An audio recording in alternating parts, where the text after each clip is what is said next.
감사드립니다. 우리 하나님 말씀은 누가복음 8장 40절부터 56절까지입니다.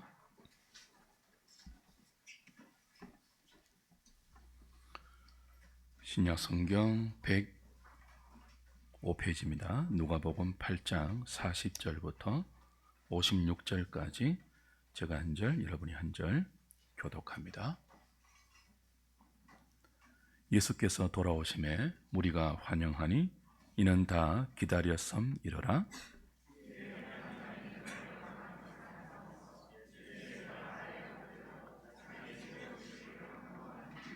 이는 자기에게 12살 된 외딸이 있어 죽어가미르라.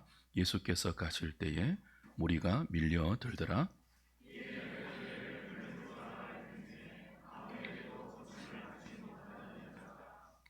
예수의 뒤로 와서 그의 옷가에 손을 대니 혈류증이 즉시 그쳤더라.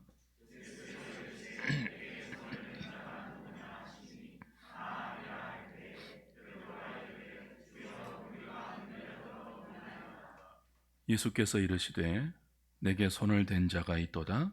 이는 내게서 능력이 나간 줄 알미로다 하신대.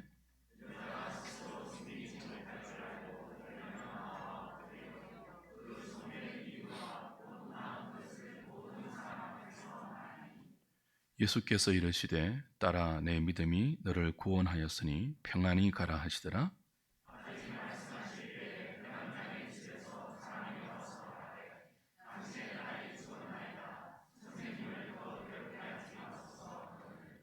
예수께서 들으시고 이르시되 두려워하지 말고 믿기만 하라. 그리하면 딸이 구원을 얻으리라 하시고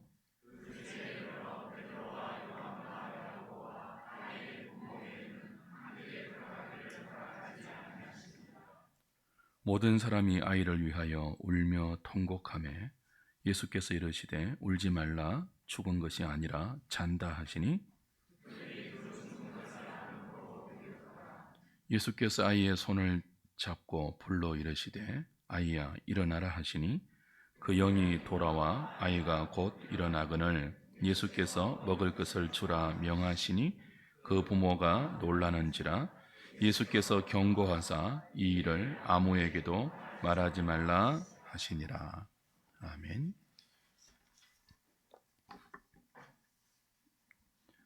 지난주에 우리는 광풍을 뚫고 호수 건너 이방 그라사 지방에 가셔서 군대 귀신 들린 자를 고쳐주신 주님의 은총을 살펴보았습니다.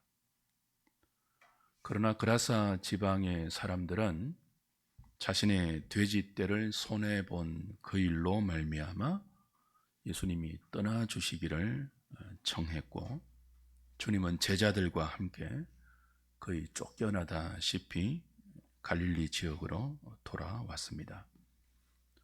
그렇게 돌아온 갈릴리에는 그라사 지방 사람들과는 달리 많은 무리들이 주님을 환영하며 기다리고 있었습니다. 그리고 그 중에 회당장 야이로가 있었습니다. 회당은 이스라엘 백성들의 종교적 기능과 더불어 교육 기능, 또 재판과 같은 사법적 기능들도 함께 수행되었던 당시의 중요한 기관이었습니다. 회당장은 이 모든 회당에서 수행되는 일을 관장합니다.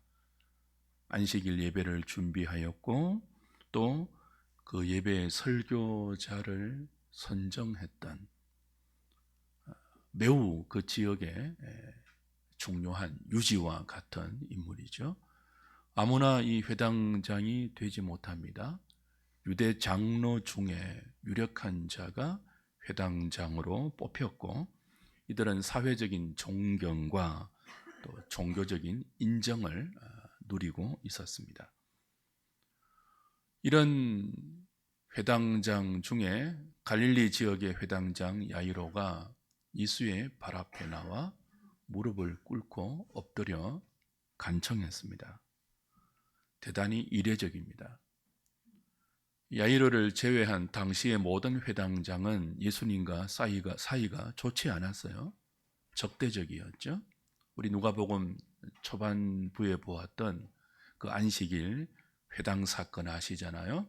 이사야 말씀을 읽으시고 이 글이 오늘날 너희 귀에 응하였다. 그 사건 이후에 거의 모든 회당장들이 예수님에게 등을 돌리고 적대적이 되었습니다. 그런 분위기 속에서 야이로가 회당장이잖아요. 예수의 발 앞에 나와 무릎을 꿇고 엎드려 예수님께 도움을 청하는 이런 모습은 매우 이례적일 뿐 아니라 매우 위험한 행동입니다.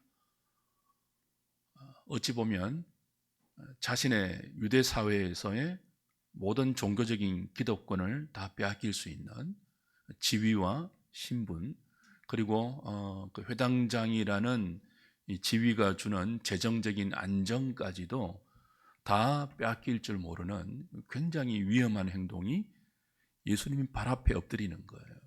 예수님께 도움을 청하는 이 모습이죠. 야이로가 왜 이렇게 할까요? 딱 하나의 이유 때문이죠. 죽어가는 자신의 외동딸을 살리기 위해서입니다. 그는 예수님의 발 앞에 나와 엎드렸습니다. 무릎을 꿇었습니다. 그리고 제발 나의 딸을 살려달라고 간구했습니다.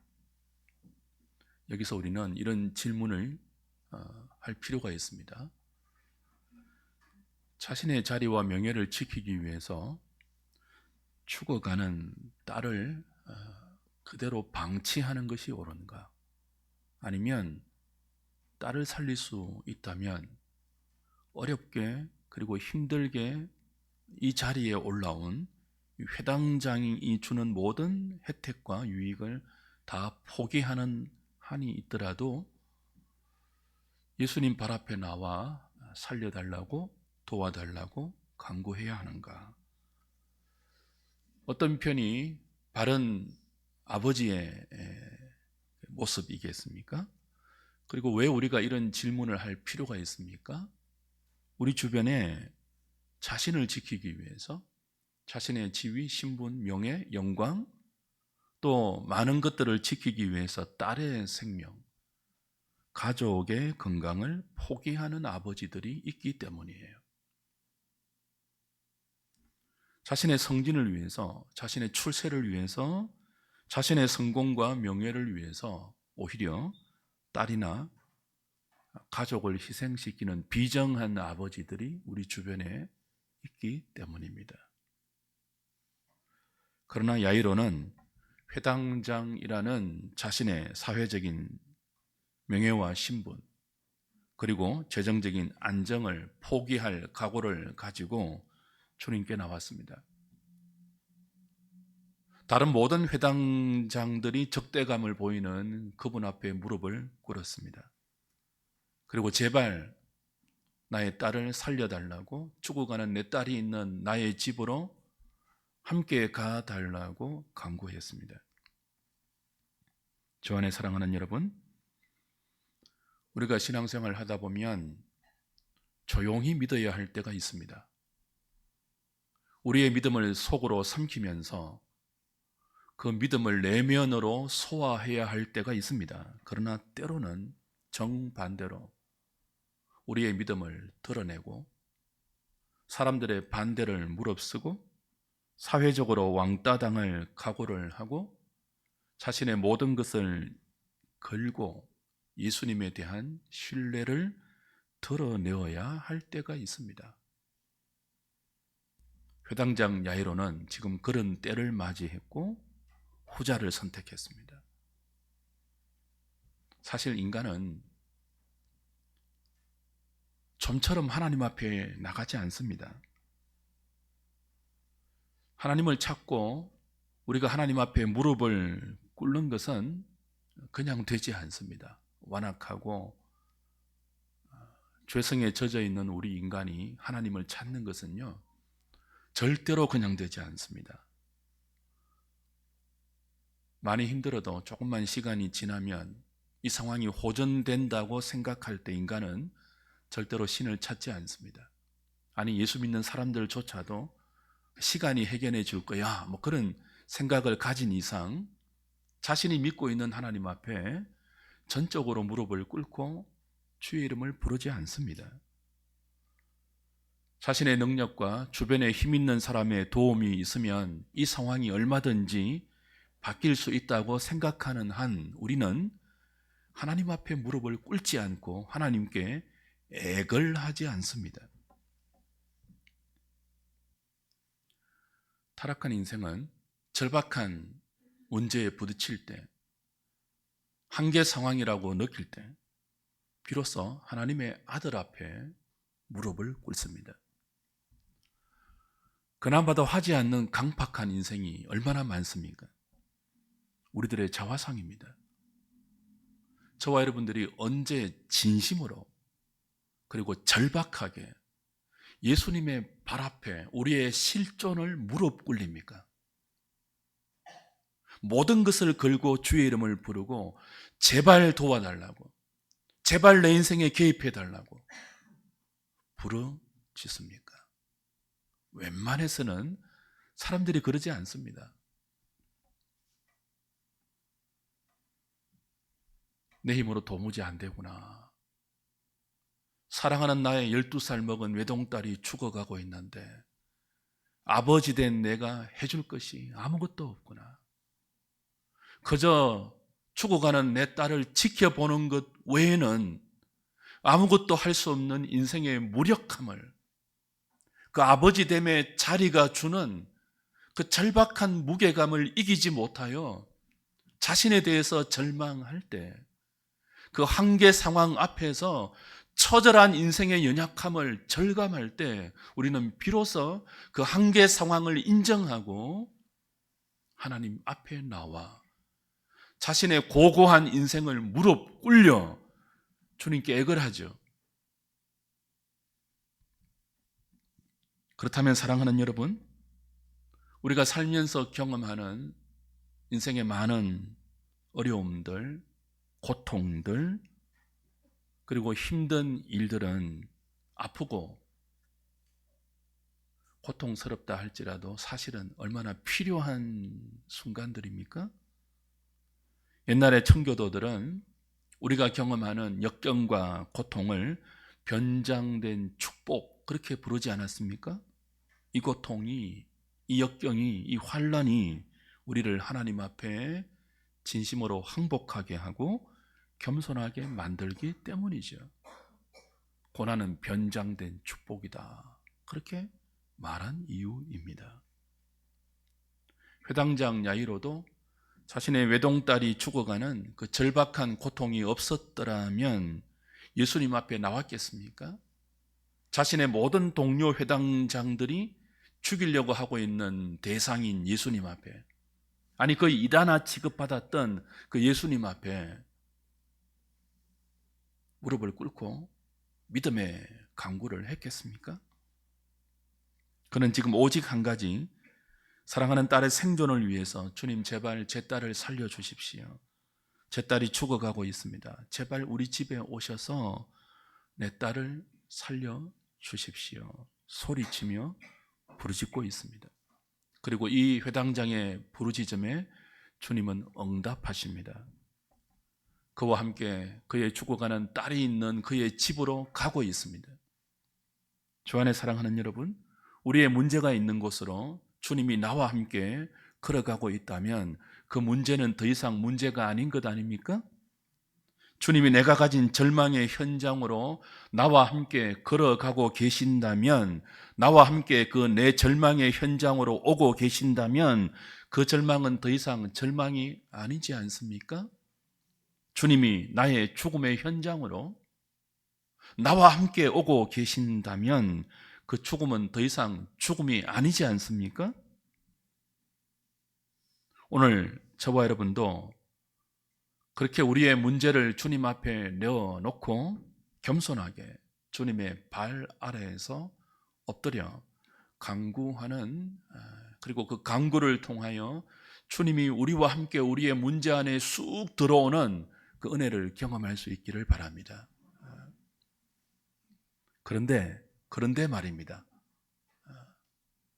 주님과 더불어 사랑하는 딸의 치료를 위해서 내 문제가 있는 내 집으로 오고 있는 그 와중에 그 소망의 행로 중에 예기치 않는 일이 발생합니다.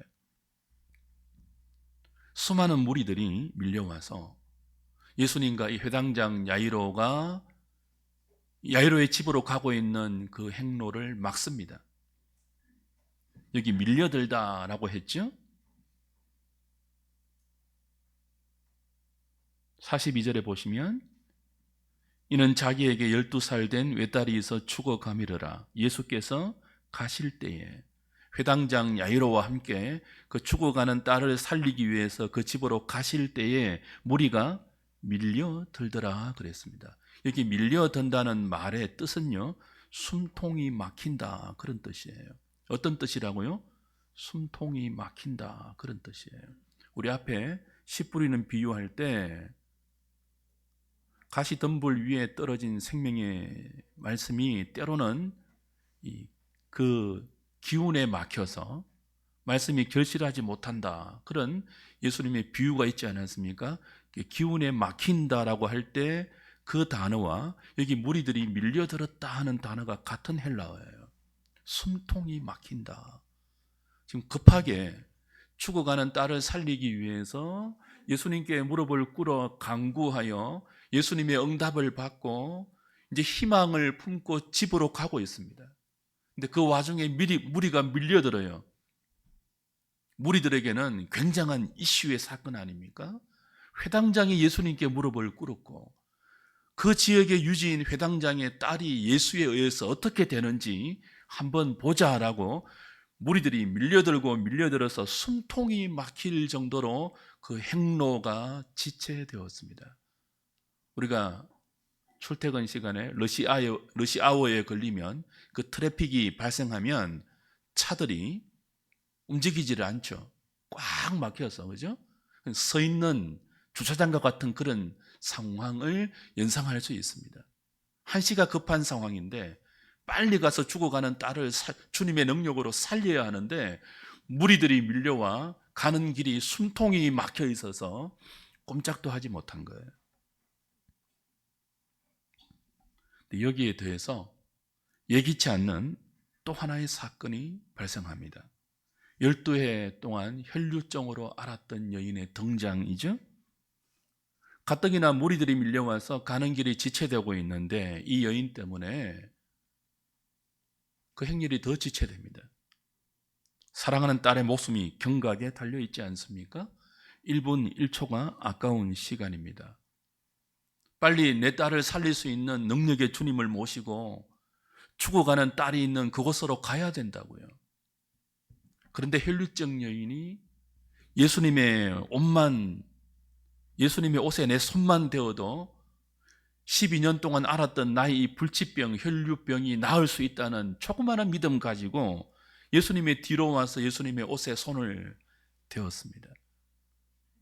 그 순간 즉시 12년 동안 멈추지 않았던 자신의 하혈이 멈추고 지긋지긋한 그 불치병, 혈류병에서 나음을 입었습니다. 예수님은 자신에게서 능력이 나간 줄을 아시고 길을 멈춥니다. 그리고 무리들을 둘러보시고 묻습니다. 누가 내게 손을 댔느냐? 몰라서 물었겠습니까? 예수님이 몰라서 물었겠습니까? 의도적이죠. 이 부정한 여인, 제의적으로 부정한 여인, 이 부정한 여인과 접촉하면 하루 동안 부정하게 되어서 아무것도 만지지 못하는 이 부정한 여인을 의도적으로 주님은 무리들 가운데 드러내십니다. 혈류증 여인은 자신의 부정함을 알기 때문에 숨고 가만히 숨어서 예수님의 옷자락에 손만 대어도 나 이 지긋지긋한 병이 나을 수 있겠다는 그 조그마한 믿음 가지고 옷을 만졌잖아요. 자신을 숨겼단 말이에요. 근데 예수님이 어떻게 하고 있습니까? 그 여인을 공개적으로 의도적으로 드러내어요. 누가 내 옷자락에 손을 대느냐? 내게서 능력이 나갔다. 그리고 더 이상 숨길 수 없는 이 현장을 직감한 이 여인이 공개적으로 고백을 하죠. 제가 만졌습니다. 주님은 이 여인을 공개적으로 드러내시고 그 모든 과정을 무리들 앞에 간증하게 하십니다. 왜 만졌고 어떻게 되었는지, 어떻게 나음을 입었는지 공개적으로 말하게 하십니다. 자, 야이로의 입장이 되어 보십시오. 1분 1초가 급한 상황입니다. 빨리 주님과 함께 집으로 가야 돼요. 근데 무리들 때문에 지체하고 있죠. 또 혈류증 앓은 이 여인 때문에 또 지체하고 있죠. 근데 지금 뭐 하고 계십니까? 주님이 의도적으로 그녀를 무리들 앞에 드러내어서 간증까지 시키고 있습니다. 자초지종을 다. 우리도 이럴 때 있죠. 오랫동안 주님께 나아가 기도했습니다. 기도에 응답이 없다가 마침내 주님께서 내 기도에 응답하신다는 사인을 받았습니다.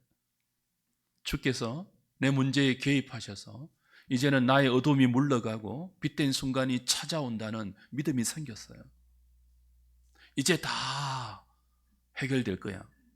절망의 끝이 보이고 희망의 시작이 보이는 그런 때 있지 않습니까?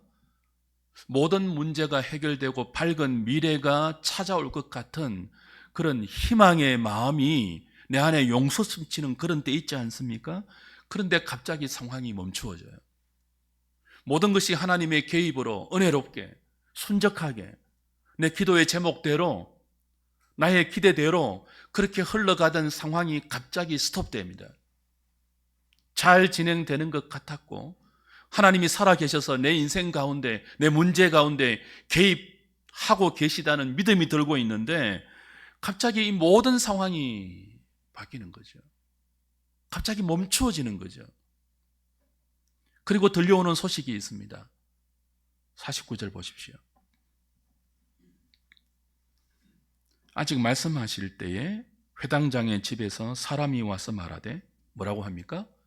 당신의 딸이 죽었나이다. 선생님을 더 괴롭게 하지 마소서 하거늘.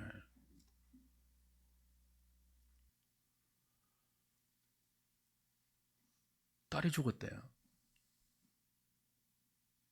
12살 외동딸을 살리기 위해서 모든 것을 걸고 주님을 찾았습니다. 자신의 믿음을 드러내고 유대 사회에서 자신의 모든 것을 잃는 각오를 하고 예수님을 붙들고 예수님의 응답을 받아내었습니다. 예수님과 함께 희망을 가지고 믿음으로 자신의 집으로 가고 있었습니다.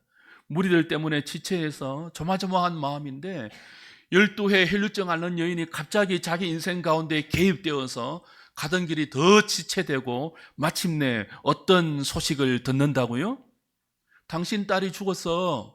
그러니 더 이상 예수를 괴롭게 하지 말고 모든 인생, 모든 상황 끝이야 라는 비보가 들려왔죠.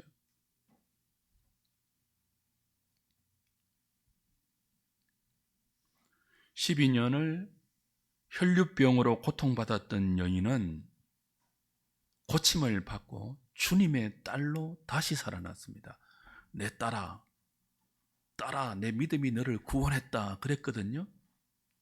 사실 이 본문을 회당장 야이로 중심으로 볼 것이냐 12의 혈류증 앓은 여인으로 볼 것이냐에 따라서 전혀 관점이 달라질 수 있습니다. 저는 지금 야이로의 입장에서 보고 있습니다.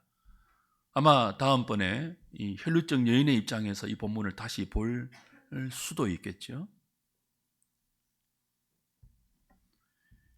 혈류증을 12년 동안 앓았던 여인은 주님의 딸로 다시 살아났어요. 그런데 자신의 품에서 사랑스러운 외동딸로 태어나서 12년을 살았던 그 딸은 죽었다고요. 묘한 대조 보이십니까? 12년 고통받았던 여인은 주님의 딸로 다시 살아나고 12년 동안 사랑스러운 딸로 내 품에서 자랐던 그 딸은 죽었습니다. 한편은 살고 한편은 죽었습니다. 야이로 입장에서는요, 아버지가 들을 수 있는, 아니 인생이 들을 수 있는 가장 비참한 소식을 듣고 있는 거예요. 한편에서는요, 12년 동안 혈류병으로 고통받았던 여인이 고침받는 복음을 듣고 있는데, 한편에서는 인생이 들을 수 있는 가장 비참한 소식을 듣고 있다고요. 믿음의 시련입니다. 야이로 입장에서는. 여러분이 야이로라면 이럴 때 어떻게 하겠습니까? 똑같은 교회에 있는데 한 사람은 기도 응답을 받았어요. 간증해요. 사람들 앞에서. 주님이 간증할 수 있는 기회를 주세요. 그래서 이렇게 어렵고 12년 동안 정말 시체와 같은 인생을 살았는데 이 조그마한 믿음 가지고 주님의 옷자락에 손을 대었더니 한순간에 모든 고통이 물러가고 새로운 인생을 살게 되었습니다. 주님을 찬양합니다. 간증합니다. 그런데 똑같은 장소에서 똑같은 시간에 똑같은 교회 안에 한 지체는요, 딸이 죽었다는 비보를 듣습니다. 주님과 함께 가고 있는 그 순간에 여러분 같으면 어떻게 하시길래요? 여러분이 회당장 야이로라면 아예 처음부터 주님이 내 기도에 응답하지 않았다면 희망을 품지도 않았겠죠. 근데 잘 나가던 중에 지체가 되었습니다. 무리들 때문에, 혈류증 여인 때문에. 그리고 마침내 딸은 죽었습니다. 모든 상황이 끝났습니다. 어떻게 해야 된다고요? 빨리 혼자 집으로 돌아가서 이제는 현실적으로 딸의 장례 준비를 해야 합니까? 아니면 집으로 가는 길을 지체하게 했던 무리들에게 원망을 쏟아내고 혈류증 여인에게 당신 때문에 내 딸이 죽었다고 분노를 터뜨려야 합니까? 여러분 같으면 어떻게 하실래요?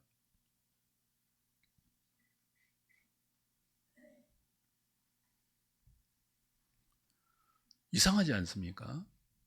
주님이 회당장 야이로의 형편을 모를 리가 없잖아요.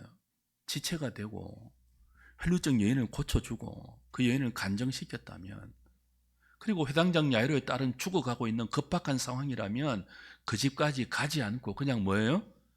말씀으로만 낫게 할 수 있지 않습니까?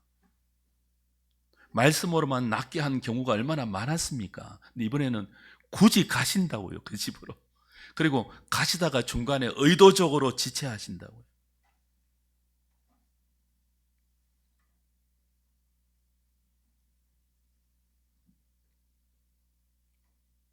그 딸을 죽도록 허락하실 거라면 왜 괜히 야이로의 믿음의 희망을 부풀게 하고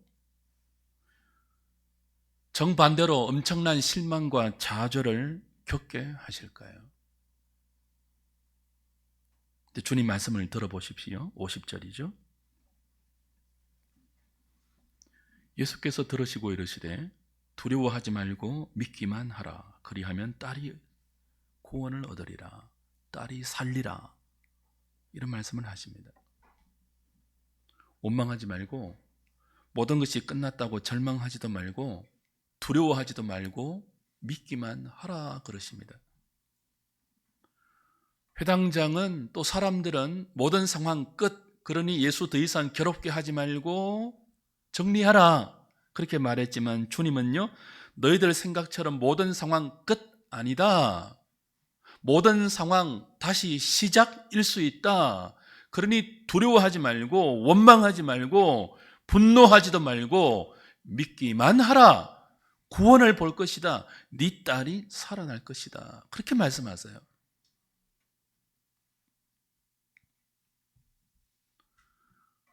상황 끝이라고 생각되는 그 순간에 믿음을 발동하라는 메시지죠. 우리는 죽으면 모든 것이 끝난다고 생각합니다. 실제로 인생이 경험하는 최후의 절망이 죽음이지 않습니까? 모든 사람을 삼키는 인생의 최고의 적이 죽음 아닙니까? 어린이도 젊은이도 노인들도 이 죽음의 삼킴 앞에서는 다 무력하지 않습니까? 그러나 주님 뭐라고 하십니까? 그 절망적인 죽음 앞에서도 믿음을 가지라고 하십니다. 두려워하지 말고 믿기만 하라. 네 딸이 죽었다는 소식이 들려왔잖아요. 이 모든 상황 끝이란 말이죠. 그런데 두려워하지 말고 믿기만 하래요. 죽음은 우리에게는 상황 끝이지만 예수님에게는 끝이 아닙니다. 예수님은 단순히 죽을 병을 살리는 의사 정도가 아니죠. 완전히 죽은 자를 다시 살릴 수 있는 생명의 주인이고 창조주 하나님이십니다. 지금 예수님은 회당장 야이로의 집에서 인류 역사상 그 어느 누구도 하지 못한 일을 하려고 하십니다. 완전히 죽은 그의 외동딸을 다시 살려내시려고 합니다. 덜 죽은 아이를 소생시키는 정도가 아닙니다. 이미 완전히 죽어서 곡하는 사람들이 곡을 하고 있는 그런 상황이에요. 이 아이를 다시 살린다고 말하니까 곡하는 사람들이 비웃을 정도예요. 그런데 예수님 이렇게 말씀하십니다. 52절부터 보십시오. 모든 사람이 아이를 위하여 울며 통곡하매 예수께서 이르시되 울지 말라, 죽은 것이 아니라 잔다 하시니 그들이 그 죽은 것을 아는 고로 비웃더라. 예수께서 아이의 손을 잡고 불러 이르시되 아이야 일어나라 하시니 달리다굼이라고 다른 복음서에서는 말하고 있죠. 그 영이 돌아와 아이가 곧 일어나거든 예수께서 먹을 것을 주라 명하시니.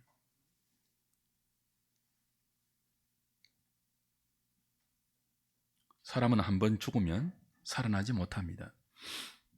죽음의 강은 돌아올 수 없는 강입니다. 그런데 예수님은 그 강을 건너오실 수 있습니다. 당신만 죽음의 강을 건너오실 수 있을 뿐 아니라 그 죽음의 강 건너편으로 죽었던 사람을 다시 데려올 수도 있는 분입니다. 누가요? 예수님이. 달리다굼 하니까 죽어있는 야이로의 딸의 손을 잡고 아이야 일어나라 달리다굼 하시니까 그 아이의 영이 돌아와서 리빙 소울 네페시 하야 살아있는 영, 생명이 되었습니다. 죽은 아이가 살아났다고요. 예수님이 아이의 손을 붙들고 말씀하시니까 일어나라 하시니까 일어났다고요. 마치 자다가 깬 아이처럼 일어났다고요. 주님의 능력이죠.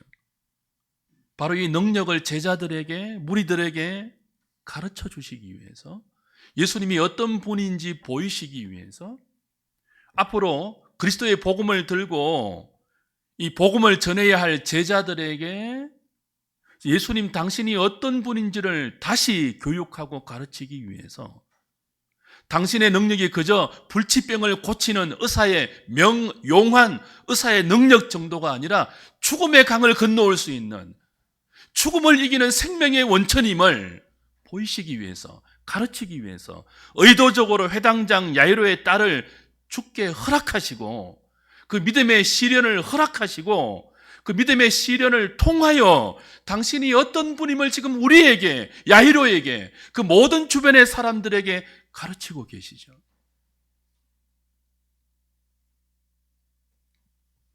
주 안에 사랑하는 여러분, 때때로 예수님이 우리와 함께 가던 그 믿음의 길을 스톱하시고 야이로의 외동딸이 죽기까지 지체하실 때가 있지 않습니까?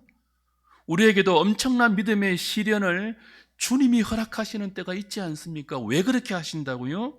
우리가 생각하고 우리가 기대하는 야이로의 기대가 뭐예요? 딸이 살아나는 거예요. 딸이 죽어가는 그 지경에서 건강을 회복하는 거예요. 그 해당장의 기대와는 전혀 다른,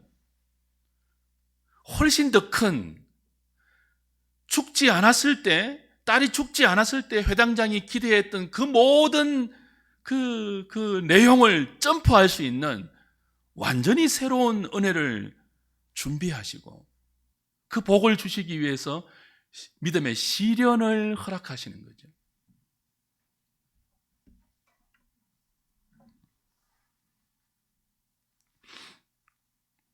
요한복음에 나오는 나사로의 경우도 마찬가지였죠. 어느 날 나사로가 죽었습니다. 나사로가 병들었다는 소식을 예수님이 들었습니다. 그리고 그를 살리려 가고 있습니다.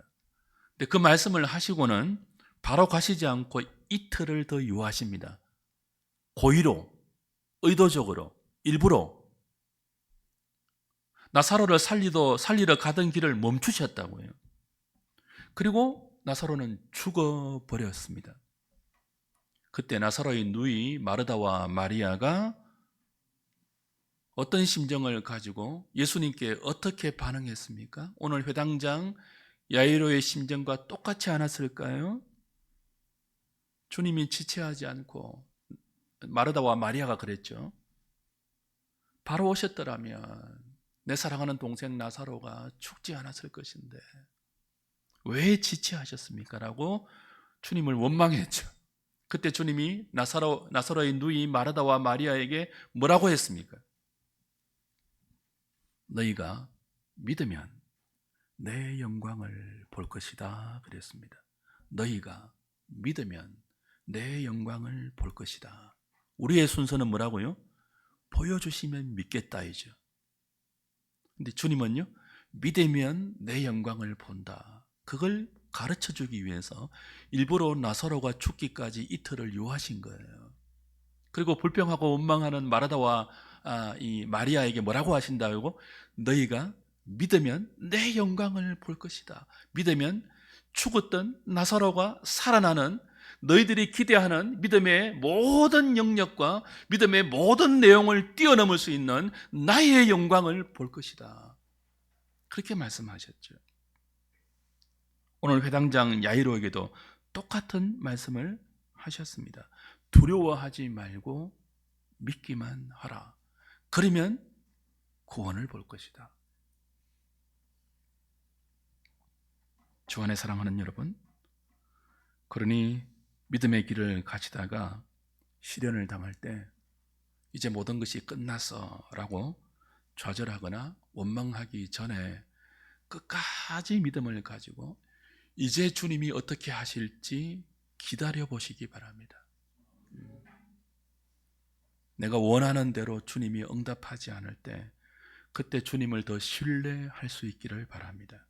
반드시 우리의 생각과 다른 주님의 영광을 보게 될 것입니다.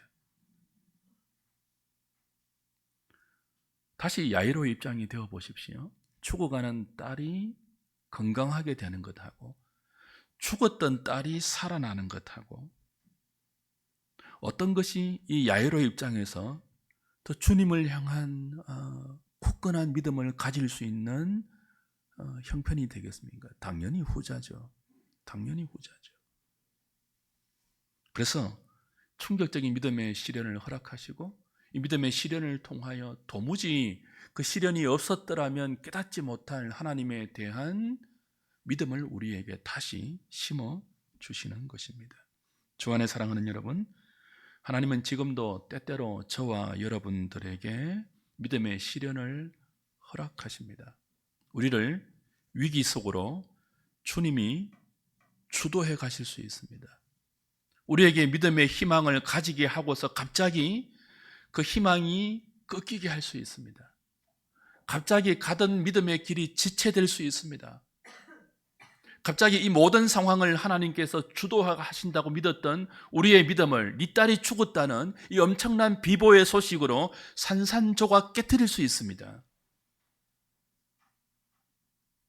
그때 두려워하지 마십시오. 그때 분노하지 마십시오. 그때 절망하지 마십시오. 그때 다른 사람들에게 원망하지 마십시오. 그때가 가장 믿음이 필요한 때입니다. 두려워하지 말고 믿기만 하라. 이 말씀을 주신 주님을 신뢰하십시오. 야구는 9회 말 2아웃, 2스트라이크, 3볼까지 게임이 끝난 것 아닙니다. 축구는 후반전 45분 레프리의 이 호각 소리가 들릴 때까지 끝난 것이 아니올시다. 끝까지 기다려야 합니다. 모든 상황이 끝났다고 여겨질 바로 그때 하나님의 상황이 시작될 수 있음을 믿으시고 낙심하지 말고 주님이 인도하시는 대로 말씀 붙들고 끝까지 믿음으로 따라가서 주님이 여호와의 이레로 준비해 놓으신 영광을 경험하는 우리 모든 하누리 식구들 되시기를 주님의 이름으로 축복합니다. 찬송가 546장 찬송하십니다.